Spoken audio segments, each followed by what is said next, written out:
उत्तराखंड के उत्तरकाशी जिले में एक फॉरेस्ट रेंजर आनंद मोहन बिष्ट तैनात थे।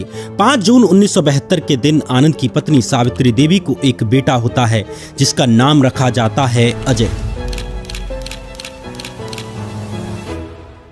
सरकारी नौकरी के कारण आनंद का इधर उधर के जिलों में ट्रांसफर होता रहता था, इसलिए सावित्री अपने बेटे अजय और बाकी बच्चों को लेकर पौड़ी गढ़वाल जिले के पंचूर गांव में चली जाती हैं, जो उनका पैतृक गांव था। यहां 12वीं की पढ़ाई के बाद अजय ने कोटद्वार के पीजी गवर्नमेंट कॉलेज में ग्रेजुएशन करने के लिए एडमिशन ले लिया। यहाँ पहले से ही अजय की बहन कौशल्या का देवर जयप्रकाश पढ़ रहा था और communist party of India Marxist के छात्र संगठन SFI का मेंबर था। जयप्रकाश ने अजय को SFI में शामिल करने के लिए एकदम मना लिया था, लेकिन प्रमोद रावत नाम के एक स्टूडेंट के कहने पर अजय ने RSS के छात्र संगठन ABVP को ज्वाइन कर लिया। साल 1992 में अजय ने कॉलेज स्टूडेंट यूनियन के सेक्रेटरी पद पर चुनाव लड़ने की इच्छा जताई, लेकिन ABVP ने अजय को टिकट नहीं दी। अजय को चुनाव लड़ने का इतना मन था कि निर्दलीय ही चुनाव में खड़े हो जाते हैं, लेकिन इस चुनाव में अजय की बुरी तरह से हार होती है और वो 6वें नंबर पर आते हैं। इसके बाद अजय ने ऋषिकेश के ही पंडित ललित मोहन शर्मा कॉलेज में MSc मैथमेटिक्स में एडमिशन ले लिया।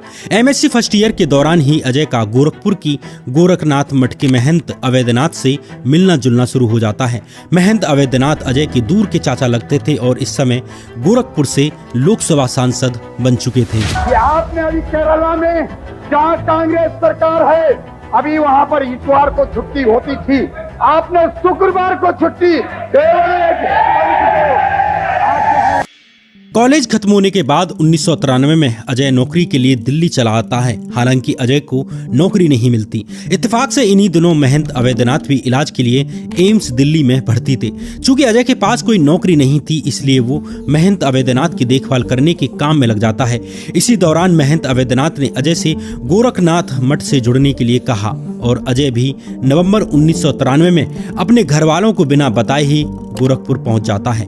यहाँ 15 फरवरी 1994 के दिन महंत अवैधनाथ ने अजय बिष्ट को नाथ पंथ की दीक्षा दी और अपना उत्तराधिकारी घोषित कर दिया। इस तरह 21 साल के अजय सिंह बिष्ट बन जाते हैं योगी आदित्यनाथ। योगी आदित्यनाथ के परिवार को कुछ महीने बाद अखबार के माध्यम से पता चलता है कि उनके बेटे ने संन्यास ले लिया है। अभी तक वे ये सोचकर बैठे थे कि वो नौकरी के लिए गोरखपुर गया है। इस खबर के बाद आदित्यनाथ के माता पिता मठ पहुंच जाते हैं और यहां अपने बेटे को एक सन्यासी के कपड़ों में देखकर हैरान रह जाते हैं। उन्होंने अजय के बाबा बनने का विरोध किया, लेकिन अंत में वे मान जाते हैं। इसके कुछ महीने बाद योगी आदित्यनाथ अपने पैतृक गांव पंचूर वापस जाते हैं और सन्यास की परंपरा के मुताबिक अपनी माँ से भिक्षा मांगते हैं। इस रिवाज के बाद से ही उनका अपने परिवार से कोई संबंध नहीं रहता। उनके परिवार के लोग भी अब उन्हें महाराज जी बोलने लगे। यहाँ गोरखनाथ मठ के बारे में थोड़ा डिटेल में जानना जरूरी है, ताकि आप मेकिंग ऑफ योगी आदित्यनाथ और पॉलिटिक्स ऑफ गोरखपुर पीठ को समझ सकें, जो योगी आदित्यनाथ के जीवन का सबसे इम्पोर्टेंट चैप्टर है। गोरखनाथ मठ का नाम नाथ संप्रदाय के गुरु गोरखनाथ से आता है। नाथ संप्रदाय की मान्यताओं के अनुसार आदिनाथ यानी कि भगवान शिव स्वयं इस परंपरा के संस्थापक थे। उनके बाद मत्स्येंद्र नाथ एक प्रमुख गुरु हुए और इन्हीं के शिष्य हुए गुरु गोरखनाथ। गोरखनाथ ने नाथ संप्रदाय को संगठित किया और सारी योग विद्याओं को एक साथ लेकर आए। नाथ संप्रदाय के प्रचार के लिए गोरखनाथ पूरे देश में यात्राएं करते हैं। इसी कड़ी में उन्होंने गोरखपुर में तपस्या की थी। यहीं उनके अनुयायियों ने बाद में एक मठ की स्थापना कर दी, जो आगे चलकर गोरखनाथ पीठ बना। इन्हीं गोरखनाथ के नाम पर गोरखपुर जिले का नाम पड़ता है। गोरखनाथ मठ की परंपरा निर्गुण धारा की थी, जहाँ सिर्फ एक अखंड धूनी जलती थी और कोई मूर्ति पूजा नहीं होती थी। यह वो मठ था जिसकी दीवारों पर गोरखवाणी के साथ साथ कबीरवाणी भी खुदी हुई थी।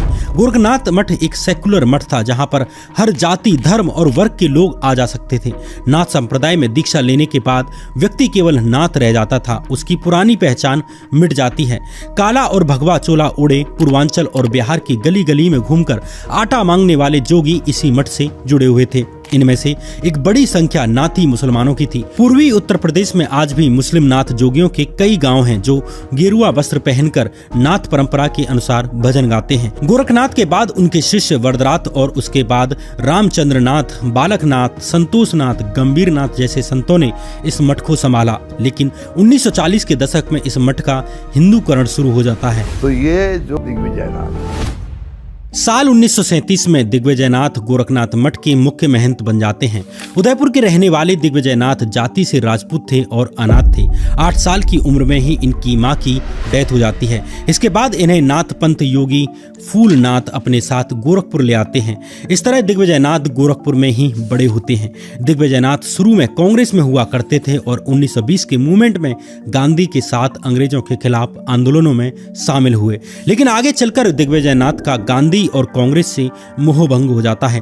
1940 के समय दिग्विजयनाथ हिंदू महासभा में शामिल हो जाते हैं, जो गांधी और कांग्रेस की कट्टर विरोधी थी, जिसमें सावरकर एक बड़े नेता थे। दिग्विजयनाथ के प्रभाव को देखते हुए उन्हें संयुक्त प्रांत यानी कि आज के उत्तर प्रदेश का हिंदू महासभा का अध्यक्ष बना दिया जाता है। हिंदू महासभा से जुड़े गोडसे ने 30 जनवरी 1948 के दिन गांधी की हत्या कर दी। गांधी हत्या की साजिश में सावरकर का नाम भी आया। साथ ही महंत दिग्विजयनाथ पर भी गांधी हत्या के लिए उकसाने का आरोप लगा। दिग्विजयनाथ राणा सांगा से कम नहीं थे। गांधी वध दिग्विजयनाथ जी की पिस्तौल से हुआ है। गांधी जी की हत्या से 3 दिन पहले ही दिग्विजयनाथ ने एक सभा में कथित तौर पर हिंदुओं को महात्मा को मार देने के लिए उकसाया था। इस कारण दिग्विजयनाथ को 9 महीने जेल में रहना पड़ा। हालांकि बाद में सबूतों के अभाव में दिग्विजयनाथ को बाइज्जत रिहा कर दिया जाता है। ये गोरखनाथ पीठ के महंत दिग्विजयनाथ ही थे जिन्होंने राम मंदिर के मामले को सबसे पहले बड़े लेवल पर एक राजनीतिक मामला बनाया। साल 1949 में दिग्विजयनाथ ने अयोध्या की बाबरी मस्जिद के सामने 9 दिन का रामचरितमानस का पाठ आयोजित किया। इसके 9वें दिन ही बाबरी मस्जिद में चुपके से राम मूर्ति स्थापित कर दी जाती है और कह दिया जाता है कि भगवान राम स्वयं बाबरी मस्जिद में प्रकट हुए हैं, जबकि असलियत ये थी कि हिंदूवादी नेताओं ने रात में चुपके से बाबरी मस्जिद में भगवान राम की मूर्तियां रख दी थी। राम मंदिर को लेकर मैंने डिटेल्ड वीडियो बनाई हैं, जिन्हें आप मेरे चैनल पर भी सर्च करके देख सकते हैं। बाबरी मस्जिद में भगवान राम की मूर्तियां रखे जाने से ही ये मामला देश में सांप्रदायिकता फैलाने का सबसे बड़ा मुद्दा बन जाता है। उस समय इस विवाद से बचने के लिए नेहरू सरकार ने बाबरी मस्जिद की सरकारी तालाबंदी करवा दी। इस मामले से दिग्विजयनाथ की हिंदू महासभा में और प्रतिष्ठा बढ़ती है। उन्हें हिंदू महासभा का महामंत्री बना दिया जाता है। गोरखनाथ पीठ के महंत दिग्विजयनाथ राम मंदिर आंदोलन के शुरुआती दौर से जुड़े रहे हैं। 1967 तक दिग्विजयनाथ का दबदबा इतना बढ़ चुका था कि वे सांसदी के लिए निर्दलीय खड़े हो जाते हैं और कांग्रेस नेता SL सक्सेना को 42,700 वोटों से हरा देते हैं। इससे पहले 1962 में ही महंत दिग्विजयनाथ के शिष्य महंत अवैधनाथ गोरखपुर की मणिराम विधानसभा से MLA बन चुके थे। यहाँ से गोरखनाथ पीठ का राजनीतिकरण शुरू हो जाता है। साल 1969 में दिग्विजयनाथ की मौत के बाद उनके उत्तराधिकारी महंत अवैधनाथ गोरखपुर मठ के हेड बन जाते हैं। महंत अवैधनाथ का जन्म उत्तराखंड के पौड़ी गढ़वाल जिले के कांदी गांव में हुआ था। ये वही जिला है जो योगी आदित्यनाथ का भी गृह जिला था। महंत अवैधनाथ भी राजपूत जाति से आते थे और अवैधनाथ ने भी बचपन में ही अपने माता पिता को खो दिया था और किस्मत ने उन्हें दिग्विजयनाथ के पास पहुंचा दिया, जिन्होंने उन्हें अपना उत्तराधिकारी बना दिया। महंत दिग्विजयनाथ की मौत के बाद 1970 में गोरखपुर में उपचुनाव होते हैं। इन चुनावों में अवैधनाथ निर्दलीय खड़े होते हैं और आराम से जीत जाते हैं। अपने गुरु की तरह ही महंत अवैधनाथ ने भी राम मंदिर की राजनीति शुरू कर दी। इस देश में यदि हिंदू मुस्लिम एकता स्थापित करनी है, भाईचारा स्थापित करना है, तो उसके लिए निश्चित रूप से आपको जो है ये आज जितने भी गुलामी के चिन्ह हो वो आप भावना के साथ हिंदुओं को दे देना चाहिए। 21 जुलाई 1984 के दिन अयोध्या के वाल्मीकि भवन में देश भर के साधु संतों की बैठक में श्री राम जन्मभूमि यज्ञ समिति का गठन किया जाता है, जिसमें महंत अवैधनाथ को सर्वसम्मति से इस समिति का अध्यक्ष चुन लिया जाता है। महंत अवैधनाथ ने 1 नवंबर 1985 के दिन आयोजित एक धर्म संसद में सरकार को अल्टीमेटम दे दिया कि या तो सरकार 8 मार्च 1986 को श्री राम जन्मभूमि के ताले खुलवा दे या सरकार साधु संतों के एक बड़े आंदोलन को झेलने के लिए तैयार रहे। आज इस देश में आज हिंदू कहना अपराध हो गया है। आज हिंदू राष्ट्र की बात करना अपराध हो गया है। अंततः कोर्ट ने ऑर्डर दे दिया कि 1 फरवरी 1986 को राम जन्मभूमि के ताले खोल दिए जाएं। 1989 में इलाहाबाद के कुंभ मेले में विश्व हिंदू परिषद द्वारा आयोजित धर्म संसद में अवैधनाथ ने भाषण दिया कि कुरान मुसलमानों को दूसरे धर्मों के पवित्र स्थानों पर मस्जिद बनाने से मना करती है, इसलिए बाबरी मस्जिद को हटाना जायज है। ये भाषण राम जन्मभूमि आंदोलन में एक टर्निंग पॉइंट था। 1989 में महंत अवैधनाथ दोबारा हिंदू महासभा की सीट पर चुनाव में खड़े होते हैं और एक बार फिर सांसद बन जाते हैं। 1990 में जब राम मंदिर आंदोलन अपने चरम पर था, अवैधनाथ इसके सबसे प्रमुख चेहरों में से एक बन चुके थे। 1991 में जब दोबारा लोकसभा चुनाव हुए तो अवैधनाथ भाजपा के टिकट पर गोरखपुर में लोकसभा सांसद चुन लिए गए। फिर आता है 1992 जब 6 दिसंबर के दिन बाबरी मस्जिद को ढहा दिया जाता है। इस वक्त महंत अवैधनाथ भी यहाँ पर मौजूद थे। बाबरी मामले की जांच करने वाले लिब्राहान आयोग ने अपनी रिपोर्ट में अवैधनाथ का नाम उन लोगों की सूची में शामिल किया जिन्होंने देश को सांप्रदायिकता की कगार पर ले जाने का काम किया, लेकिन इससे उनकी लोकप्रियता में कोई कमी नहीं आती बल्कि उनकी साख और अधिक बढ़ जाती है। हिंदू को गाली दो तो ये कम्युनल है, सांप्रदायिक का हिंदू, फिरका परस्त, फंडामेंटलिस्ट, चरमपंथी, ये झगड़ा लगाता है। 1996 के लोकसभा चुनावों में महंत अवैधनाथ दोबारा से सांसद बन जाते हैं। एक हिस्सा मुस्लिम स्टेट बनी, दूसरा हिस्सा ऑटोमेटिकली हिंदू राष्ट्र बन गया। इसको कोई चुनौती नहीं दे सकता है। आप भले ही जो है अपने हिंदू राष्ट्र है। यहाँ एक बात और बताना जरूरी है, जब महंत दिग्विजयनाथ गोरखनाथ मठ को हिंदुत्व राजनीति का अड्डा बना रहे थे, उसी समय गोरखपुर में एक और महत्वपूर्ण घटना घट रही थी जिसने पूर्वांचल की राजनीति को ठाकुर बनाम ब्राह्मण खेमों में बांट दिया। साल 1956 में यूपी सरकार ने गोरखपुर यूनिवर्सिटी बनाने की पहल की। इस यूनिवर्सिटी को बनाने के लिए महंत दिग्विजयनाथ ने अपने बनाए 2 कॉलेज, महाराणा प्रताप कॉलेज और महाराणा प्रताप महिला महाविद्यालय दे दिए, जिन्हें दिग्विजयनाथ ने बनवाया था।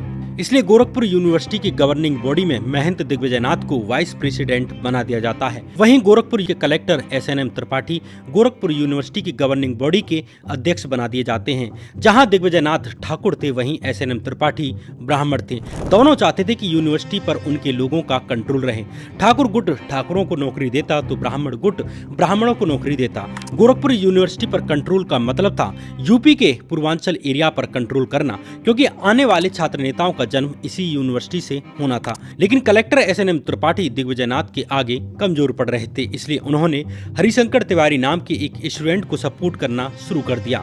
इसके जवाब में ठाकुर गुट ने भी अपने चेहरे खड़े कर दिए, एक बलवंत सिंह और दूसरे रविंद्र सिंह। आगे गोरखपुर में राजनीति के 2 केंद्र बन जाते हैं, एक हरिशंकर तिवारी का हाथा जो पंडितों की ताकत का प्रतीक था, दूसरा गोरखपुर मठ जिस पर ठाकुरों का कंट्रोल था। ठाकुर बाहुबलियों और पंडित बाहुबलियों की इसी लड़ाई से ही गोरखपुर में गैंगवार की शुरुआत होती है। पूर्वांचल के जितने भी बड़े बड़े गैंगस्टर और बाहुबली थे, जैसे वीरेंद्र प्रताप शाही, श्री प्रकाश शुक्ला, मुख्तार अंसारी, ब्रजेश सिंह, राम किंकर सिंह, अमरमणि त्रिपाठी, अखिलेश सिंह और भी बहुत सारे नाम, जिनमें से बहुत से विधायक और MLC भी बने, वे सब इसी लड़ाई की अलग अलग शाखाओं से निकले। 80 के दशक में गोरखपुर 2 गुटों में बढ़ चुका था, एक हरिशंकर तिवारी और दूसरे ठाकुर वीरेंद्र प्रताप शाही।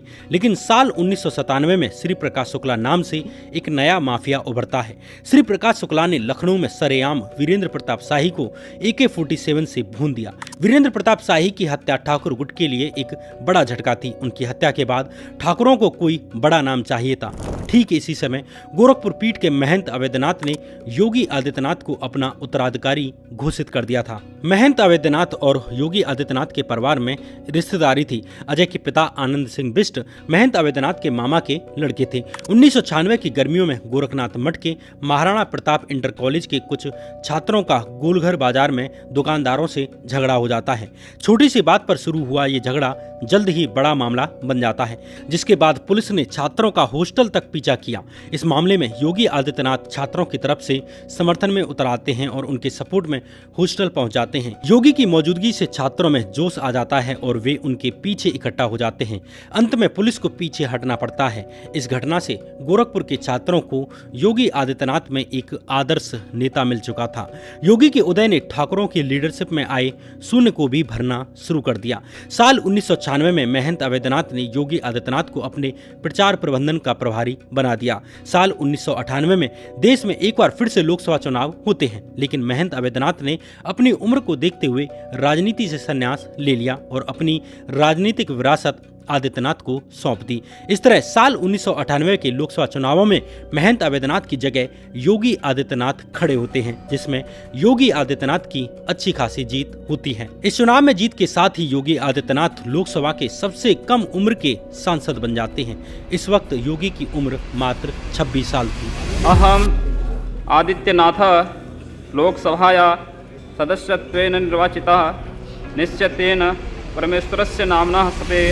हालांकि योगी आदित्यनाथ जीत तो जाते हैं, लेकिन उनकी जीत का अंतर उनके गुरु के अंतर के मुकाबले आधे से भी कम हो जाता है। जहां 1996 में महंत अवैधनाथ लगभग 56,880 वोट से जीते थे, वहीं आदित्यनाथ केवल 26,000 वोटों से जीत सके। समाजवादी पार्टी के उम्मीदवार जमुना प्रसाद निषाद ने योगी आदित्यनाथ को कड़ी टक्कर दी थी। इस वक्त तक समाजवादी पार्टी गोरखपुर में भाजपा के लिए एक चैलेंज बन चुकी थी। सपा के साथ मुस्लिम और ओबीसी की कई जातियों का वोट बैंक सीधे सीधे जुड़ चुका था। इधर गोरखपुर क्षेत्र में खुद को रेलेवेंट रखने के लिए योगी ने हिंदूवादी राजनीति को और तेज कर दिया।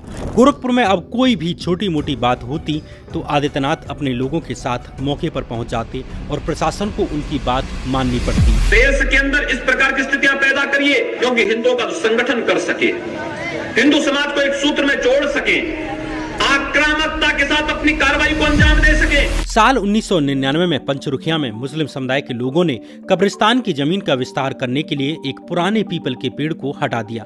हटाने वालों ने आर्गुमेंट दिया कि ये जगह मुस्लिम कब्रिस्तान का हिस्सा है, लेकिन जैसे ही ये खबर आदित्यनाथ तक पहुंचती है तो उन्होंने तुरंत घोषणा कर दी कि वे सीधे पंचरुखिया जाएंगे और उसी जगह पर फिर से पीपल का पेड़ लगाएंगे। लेकिन जैसे ही योगी गाँव पहुँचते हैं और वो अपना काम शुरू कर पाते, उससे पहले ही पुलिस आ जाती है। इस वक्त तक समाजवादी पार्टी के नेता तलत अजीज ने गांव में एक सभा बुला ली। योगी और तलत अजीज के कारण गांव का माहौल खराब हो जाता है। योगी आदित्यनाथ का काफिला गांव से वापस निकल ही रहा था कि तभी तलत अजीज के कार्यकर्ताओं की एक भीड़ ने योगी आदित्यनाथ के काफिले की आखिरी गाड़ी पर पथराव कर दिया। जब योगी को इस बात की सूचना मिलती है तो वे वापस लौटने लगते हैं। इससे माहौल इतना बिगड़ जाता है कि दोनों तरफ से पहले गुस्से में नारेबाजी की जाती है और फिर गोलियां चलने लगती हैं। इस गोलीबाजी में तलत अजीज के security guard head constable Satyaprakash Yadav की मौत हो जाती है। गोली चलाई मेरे पर और उस गोली के उसमें मेरा जो अंगरक्षक था उस वक्त हेड कांस्टेबल सत्यप्रकाश यादव, 26 साल का नौजवान लड़का, वो मारा गया। हेड इंजरी, इन्होंने मुंह पर गोली लगाई, उसकी चलाई। डरकर तलत अजीज और उनके बाकी कार्यकर्ता खेतों में भाग जाते हैं और योगी आदित्यनाथ और उनके साथी भी मौके से निकल जाते हैं। इस घटना की एफआईआर में योगी आदित्यनाथ को भी आरोपी बनाया गया और उन पर हत्या का प्रयास, दंगा करने और पूजा स्थल का अपमान करने और मुस्लिम कब्रिस्तान पर अतिक्रमण करने जैसी धाराएं लगाई गई। हिंदू अलग संस्कृति है, मुस्लिम अलग संस्कृति है, दोनों एक साथ नहीं रह सकती। दो संस्कृतियां कभी एक साथ नहीं रह सकती हैं। ये टकराव होगा, जरूर होगा, और जब दो संस्कृतियां एक साथ नहीं रह सकती, इसलिए इसका विभाजन असंभव ही है, अवश्य होना चाहिए, एक चेतावनी है। साल 1999 के वक्त उत्तर प्रदेश में बीजेपी सत्ता में थी और कल्याण सिंह मुख्यमंत्री थे।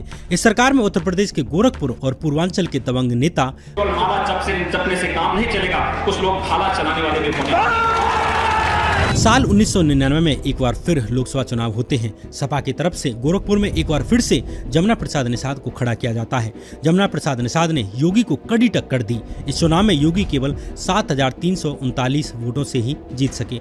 योगी आदित्यनाथ की जीत का अंतर और कम हो गया। दूसरी तरफ साल 2002 के विधानसभा चुनाव में बीजेपी उत्तर प्रदेश का चुनाव हार जाती है। यूपी स्टेट में समाजवादी पार्टी सबसे बड़ी पार्टी बनकर उभरी। हालांकि मायावती और भाजपा ने मिलकर गठबंधन कर लिया और मायावती प्रदेश की मुख्यमंत्री बन जाती हैं। इन तमाम कारणों से योगी को अपने लिए एक अलग संगठन की जरूरत महसूस होने लगी। इसलिए साल 2002 में योगी ने अपना खुद का एक अलग संगठन हिंदू युवा वाहिनी बना लिया, जो भाजपा और आरएसएस से अलग था। इसके जरिए योगी ने गोरखपुर और इसके आसपास के इलाकों में अपना प्रभाव बढ़ाना शुरू कर दिया। बस्ती, देवरिया, आजमगढ़, कुशीनगर और गाजीपुर आदि जिलों में भी हिंदू युवा वाहिनी की शाखाएं खोली जाती हैं। हिंदू युवा वाहिनी में भी ठाकुर कार्यकर्ताओं की संख्या ज्यादा थी। इस कारण कई लोग इसे ठाकुर युवा वाहिनी भी कहते थे। लेकिन ऐसा नहीं था कि योगी को सिर्फ उनकी ही जाति का समर्थन मिल रहा था, बल्कि उन्हें अपनी जाति के साथ ही गोरखपुर मठ से जुड़ी हुई जातियों का भी लाभ मिल रहा था। कई पिछड़ी और दलित जातियां गोरखपुर मठ से जुड़ी हुई थी, जिसके कारण वे भी योगी को वोट देती थी, खासकर दलित जाति निषाद। इसके अलावा योगी हर दिन अपना जनता दरबार लगाते थे। इसने भी योगी को जनता से सीधे कनेक्ट किया। वो सुबह जो है जनता की अदालत में बैठते हैं, तो उन्होंने मुझसे बोला कि आप इस पे कॉल करके उनका अपॉइंटमेंट ले लें। योगी की प्रतिष्ठा अपने इलाके में एक ऐसे आदमी की बन चुकी थी जिसके यहाँ गरीब से गरीब और कमजोर से कमजोर आदमी को मदद मिल सकती थी। कहाँ जा रहे हैं बाबा? आपसे मिलने। अच्छा, कहाँ से आए हैं आप? बिल्लाहौर। योगी के दरबार की खास बात ये थी कि यहाँ पर अगर कोई मुसलमान भी अपनी फरियाद लेकर जाता तो उसकी भी मदद की कोशिश की जाती। क्या समस्या आ रही है उनको? लड़की भिजवाई जाए वहाँ। अच्छा, दे दिया है, 3 तलाक दे दिया है क्या? जी। इन चीजों से योगी गोरखपुर और पूर्वांचल इलाके में एक बड़ा नाम बन जाते हैं। हिंदू युवा वाहिनी की सांप्रदायिक राजनीति का भी योगी आदित्यनाथ को राजनीतिक तौर पर बड़ा फायदा हुआ। 2004 लोकसभा चुनाव के समय जब बीजेपी पूरे देश भर में हार जाती है, तब भी योगी आदित्यनाथ अपनी गोरखपुर सीट जीतने में कामयाब रहते हैं। उनकी जीत का अंतर भी अब कई गुना बढ़कर 1.42 लाख वोट हो जाता है। योगी और हिंदू युवा वाहिनी के राइज के कारण गोरखपुर और आसपास के जिलों में अब सांप्रदायिक घटनाओं की संख्या और बढ़ जाती है। तहलका मैगजीन की एक रिपोर्ट के अनुसार एक अनुमान के मुताबिक 2007 तक गोरखपुर और आसपास के जिलों में 30-40 सांप्रदायिक घटनाएं घटी। ऐसी ही एक घटना अक्टूबर 2005 में मऊ जिले में घटती है। इत्तेफाकन इस साल रमजान और दशहरा एक साथ पड़े थे। 13 अक्टूबर के दिन मऊ में कुछ मुस्लिमों ने शिकायत की कि लाउड स्पीकर पर हिंदू भजन बजाए जाने से उनकी नमाज में व्यवधान पड़ रहा है। इसके बाद प्रशासन और बीजेपी नेताओं के बीच बैठक होती है, जिसमें तनाव को कम करने के लिए एक हिंदू कार्यक्रम को 29 अक्टूबर तक टाल दिया जाता है। लेकिन अगले ही दिन 14 अक्टूबर को हिंदू युवा वाहिनी के लोग इस फैसले के खिलाफ सड़क पर उतर आते हैं और उनकी मुस्लिमों के साथ झड़प हो जाती है, जिसमें युवा वाहिनी के कुछ लोगों ने गोलियां चला दी। इस हिंसा में 8 लोग मारे जाते हैं और 37 लोग घायल होते हैं। जांच में सामने आया कि यह हिंसा हिंदू युवा वाहिनी और इसके नेता योगी आदित्यनाथ ने भड़काई थी। वहीं भाजपा ने आरोप लगाया कि समाजवादी पार्टी के विधायक मुख्तार अंसारी ने हिंसा भड़काई है। इस वक्त यूपी में सपा के मुलायम सिंह मुख्यमंत्री थे और सपा की सरकार थी। तस्वीरों में दिख रहा ये कोई और नहीं बल्कि बाहुबली नेता मुख्तार अंसारी है। कैमरे में कई साल पहले कैद हुई ये तस्वीरें मुख्तार की दबंगई को बताने के लिए काफी। ऐसे ही जनवरी 2007 में गोरखपुर में भी मुहर्रम के जुलूस के दौरान सांप्रदायिक झड़प हो गई, जिसमें एक हिंदू लड़का राजकुमार अग्रहरि घायल हो जाता है। धीरे धीरे हिंदुओं में इस मामले के खिलाफ माहौल बनने लग जाता है। इस बीच राजकुमार अग्रहरि की अस्पताल में इलाज के दौरान मौत हो जाती है, जिससे ये मामला और ज्यादा भड़क जाता है। 27 जनवरी 2007 के दिन योगी आदित्यनाथ ने गोरखपुर रेलवे स्टेशन के पास एक भड़काऊ भाषण दिया। योगी ने कहा कि एक हिंदू के खून के बदले आने वाले समय में हम प्रशासन से FIR दर्ज नहीं करवाएंगे, बल्कि हम कम से कम 10 ऐसे लोगों की हत्या करवाएंगे। कि अगर एक हिंदू का खून बहेगा तो एक हिंदू के खून के बदले आने वाले समय में हम प्रशासन से FIR दर्ज नहीं करवाएंगे, बल्कि कम से कम 10 ऐसे लोगों की हत्या उससे करवाएंगे जो लोग। योगी का ये भाषण इतना भड़काऊ रहा कि भाषण खत्म होने से पहले ही भीड़ ने सामने के एक होटल पर हमला कर दिया, जिसका मालिक एक मुस्लिम था। इसी के साथ गोरखपुर और उसके आसपास के इलाकों में दंगे शुरू हो जाते हैं, जिसमें 2 लोगों की मौत होती है। वहीं सैकड़ों मकान और दुकानों को आग लगा दी जाती है, जिसमें करोड़ों रुपए की संपत्ति जलकर खाक हो जाती है। अगले दिन DM हरिओम के कड़े आदेश के बावजूद योगी आदित्यनाथ और उनके समर्थकों ने सबसे संवेदनशील इलाकों की तरफ मार्च करने की कोशिश की, जिसके बाद पुलिस ने उन्हें अरेस्ट कर लिया। जब पुलिस की गाड़ी योगी को ले जाने लगी तो लोग सड़क पर लेट जाते हैं। सिर्फ 2 किलोमीटर की दूरी तय करने में ही पुलिस को करीब 8 घंटे का टाइम लग जाता है। गिरफ्तारी की भी निंदा करते हैं और हिंदू वाहिनी महानगर गोरखपुर प्रयास करने का ऐलान किया है। सपा सरकार ने योगी आदित्यनाथ को दी सुरक्षा भी अब वापस ले ली। इस मामले को ढंग से हैंडल न करने के कारण CM मुलायम सिंह यादव ने DM और SP का ट्रांसफर कर दिया और जगमोहन सिंह यादव को गोरखपुर मंडल का DIG बनाकर भेज दिया, जिन्होंने आते ही योगी आदित्यनाथ के पर कुतरने शुरू कर दिए। डीआईजी जगमोहन सिंह यादव ने गांव-गांव पुलिस भेजकर हिंदू युवा वाहिनी के लोगों को उठवा लिया और उन पर मुकदमे दर्ज करवाने शुरू कर दिए, जिसके कारण ये संगठन बिखरता चला जाता है। इस दौरान योगी आदित्यनाथ कुल 11 दिन गोरखपुर जेल में रहते हैं और उन्हें 7 फरवरी को जमानत मिल जाती है। 12 मार्च 2007 के दिन आदित्यनाथ अपनी गिरफ्तारी और सुरक्षा वापस लिए जाने के मुद्दे को उठाने के लिए लोकसभा में खड़े होते हैं, लेकिन पहले तो वो काफी देर तक कुछ बोल नहीं सके और फिर अचानक से फपक फपक कर रोने लगे।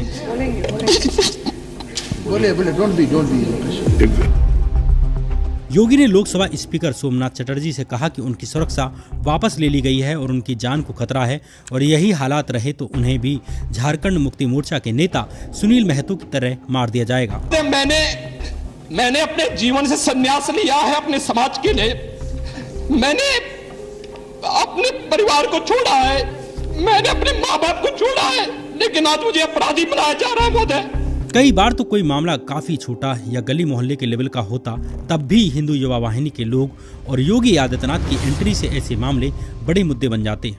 एक हिंदू बालिका को ले जाएंगे तो कम से कम 100 मुस्लिम बालिकाओं को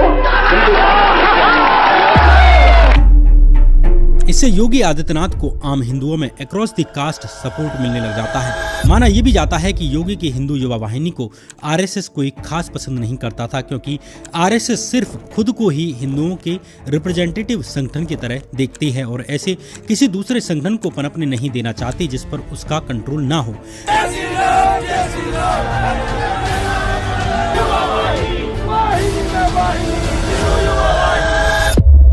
यही कारण है कि योगी उत्तर प्रदेश में हम बहुत अच्छा प्रदर्शन नहीं कर पाए हैं, इसीलिए मैंने कहा कि एक रली मिली अनुभूति है जिसे कहते हैं कहीं खुशी कहीं गम।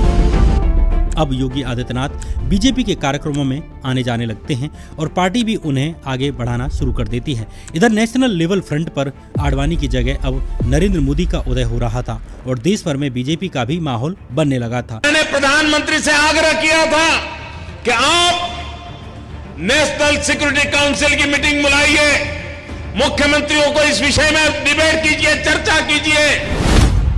ऐसे समय में बीजेपी भी योगी की कट्टर हिंदुत्ववादी नेता वाली छवि का फायदा उठाना चाहती थी।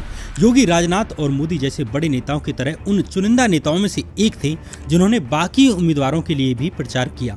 2014 के चुनाव में योगी आदित्यनाथ की 3 लाख से ज्यादा वोटों से जीत होती है। 2013 और 14 में जैसे जैसे हिंदुत्व की राजनीति का उदय हो रहा था, वैसे वैसे योगी का भी नेशनल लेवल पर उदय होता जा रहा था। बीजेपी ने 2014 के लास्ट में उत्तर प्रदेश की 11 विधानसभा और 1 लोकसभा सीट पर होने वाले बाई इलेक्शन के लिए योगी आदित्यनाथ को प्रचार प्रमुख बना दिया। इसके 2 कारण माने जाते हैं। एक तो मोदी और शाह किसी ऐसे ठाकुर नेता को आगे करना चाहते थे ताकि ठाकुर समाज से आने वाले राजनाथ सिंह को कमजोर किया जा सके।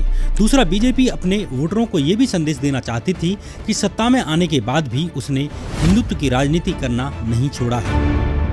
इस समय यूपी में अखिलेश यादव की सरकार थी। इन बाई इलेक्शंस के चुनाव प्रचार के दौरान योगी ने जमकर मुस्लिम विरोधी बयान दिए। दंगों के लिए हम लोग तो नहीं जिम्मेदार हैं।